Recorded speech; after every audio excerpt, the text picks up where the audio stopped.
Registration click කරන්න.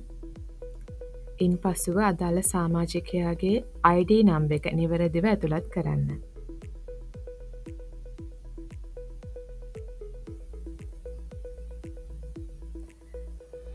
Title එක සහ සම්පූර්ණ නම නිවැරදිව ඇතුළත් කරන්න. සාමාජිකයාගේ උපන්දිනය තෝරාගන්න.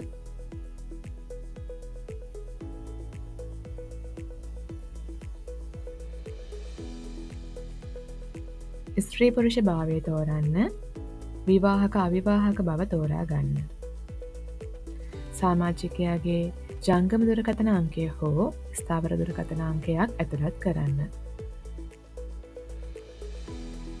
ලිපිනය නිවැරදිව යොදන්න.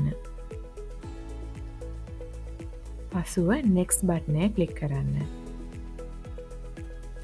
සර්විස් ඉන්ෆර්මේෂන් ටැබ් එකේ සාමාජිකයාගේ තනතුර තෝරන්න. පැරණි PSPF නම්බර එකක් ඇත්නම් ඇතුළත් කරන්න. සර්විස් ස්ටාර්ට් ඩේට් එක යොදන්න.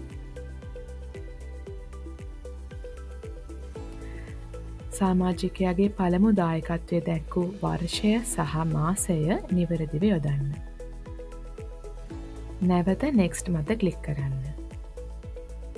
ඉන් පසුව ලැබෙන ඉන්ටර්ෆේස් එකේ සේව් මත ක්ලික් කිරීමෙන් මේ ඇතුළත් කළ තොරතුරු සේව් ඇප්ලිකේෂන් බොක්ස් එක මත දර්ශනය වේ.